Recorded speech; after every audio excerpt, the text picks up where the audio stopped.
the hold up is. I'm a little spoiled, I'll be the first to admit it. I'm not used to.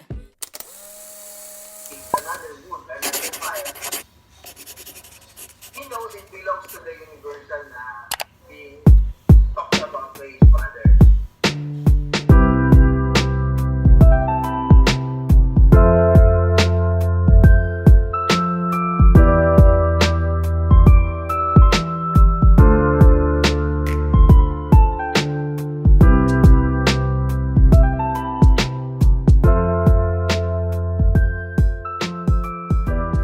Hi guys, good morning. This day actually marked the fourth day of the second half of our second sem. It started 3 days ago, but I wasn't able to vlog because A, I was sleepy as heck, and B, we had new sets of professors and subjects and I was kind of scared. But here I'm just taking down notes. I'm listening to my professor and screenshotting and handwriting some of the definitions. I know I kind of talked about not wanting to handwrite my notes anymore because it took way too long, but for my ethics class, there's a lot of definitions I have to connect with other definitions and stuff like that, so it was just easier to write down with arrows and stuff like that. You get the point.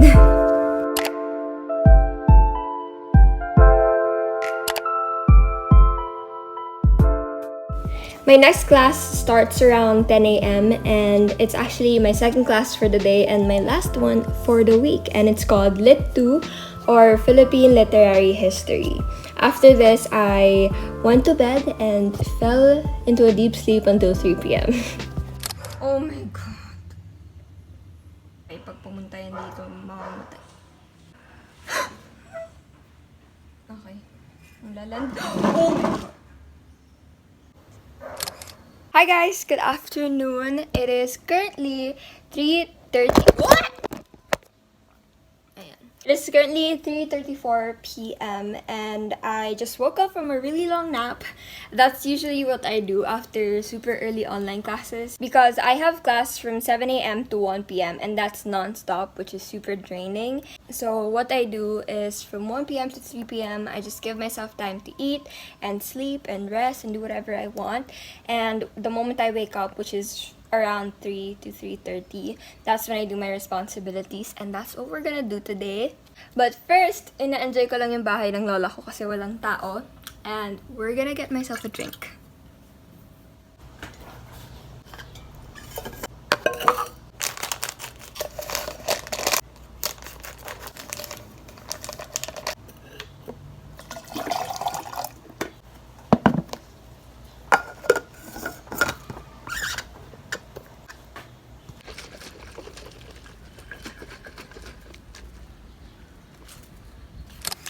Hi, so I only started school this week, so technically this is gonna be the first time I open my bullet journal after my Easter break because I really only use this for school. It's already April 15, but I guess it's never too late to start a bullet journal setup for April, so that's what we're gonna do today. Bullet journaling or planning in general is really one of the habits that stuck with me for a couple of years now, actually. I find that having a brain dump of all my to-do list into paper is really what helps me, and it kind of relieves me of that anxiety of having to remember everything that I have to do in my brain, because if I still did that today with college and org and other responsibilities, my brain is literally gonna tried everything already, like writing my to-do list in random pieces of paper, but I end up losing them, and then buying like pre-made planners that I only use for like half the year and then throw it away because I get bored with it.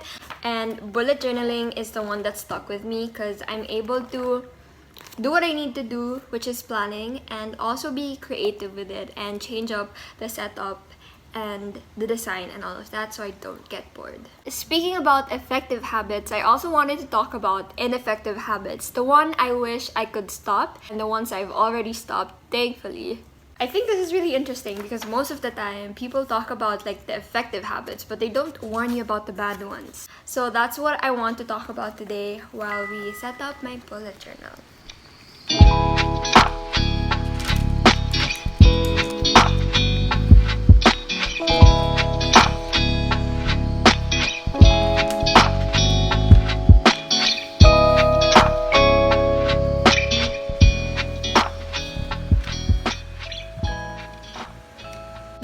ineffective habit that I can think of is using habit trackers. I know I used to have a lot of these in my bullet journal, and I even mentioned in one of my previous videos that I used this app to track some of my habits, which were meditation and journaling, and this app to track my mood. And I know a lot of people and YouTubers go crazy over habit trackers, and I can't blame them because it might be effective for other people. It's good personal feedback that you're able to see what you have to improve on and what you're doing great at. But for me, it was able to do the opposite. I was able to keep up with a habit tracker for a few weeks, but eventually I only did my habits like meditation for the sake of ticking out a box, and I no longer did it for myself, which is very, very bad. Using habit trackers made me feel like I was forced to do certain things just so this tracker looks good by the end of the week or by the end of the year. And you know me, when something feels forced, I no longer feel motivated to do it, so I stopped using habit trackers. I didn't feel as bad when I didn't get to do a habit on a certain day, and I stopped doing things for the sake of aesthetics. Number 2 is rewriting my notes to review. Now this one was super effective for me back in high school. All I did was rewrite and highlight my notes, and I had pretty good grades. But eventually when I got into college and we had a much heavier workload and our lessons were so much longer, I felt like rewriting my notes were a waste of time. It's a very passive way of learning, and I think it's much more effective to actively learn something than passively learn something. Don't get me wrong, I still do write my notes and highlight them, but instead of stopping there or doing that again and again, I also add active recall, which is basically testing myself through flashcards or making an outline. Number 3 is studying with the Pomodoro technique. The Pomodoro technique is a time management method wherein you separate your work time through intervals. For example, maybe you work for 1 hour and then you go into a break for 20 minutes and then work again for 1 hour and then break again, and then it goes over and over again. Now this one is effective for a lot of people. I get that it allows you to not forget about break times, and it also helps that you don't get overwhelmed with work. But personally, when I'm productive, I have to stretch it out.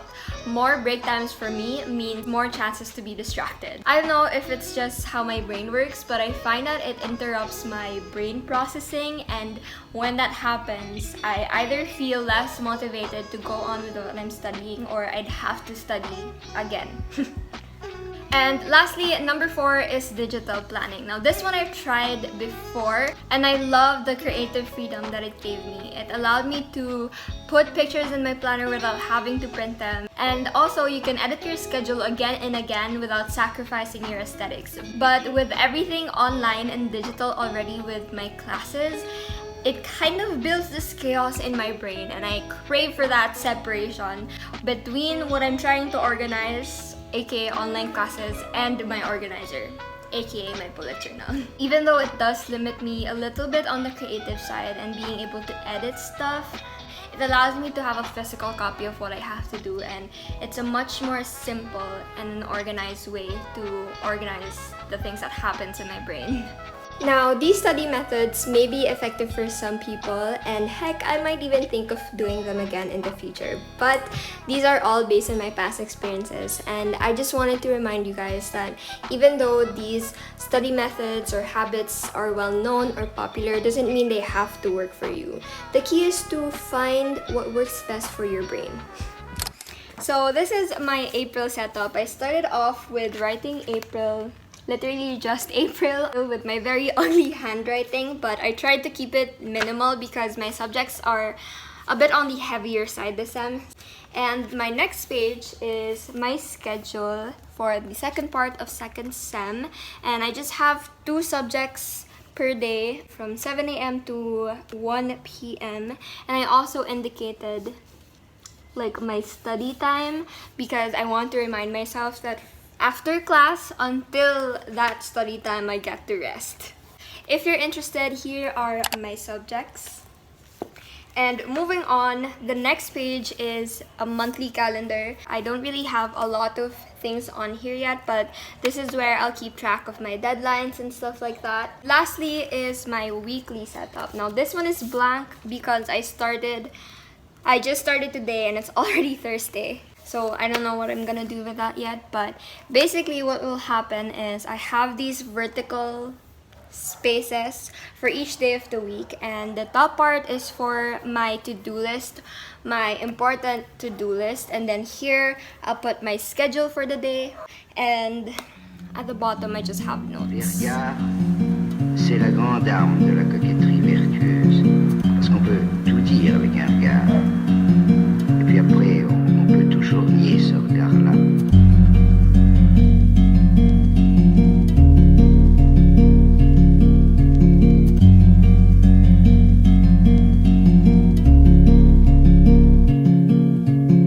Jetez les filets d'amour, remontez-les dans 2000 ans.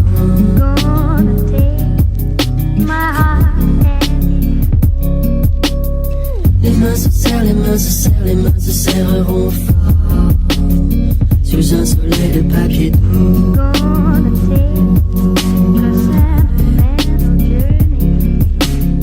Jetez les filets d'amour, remontez-les dans 2000 ans.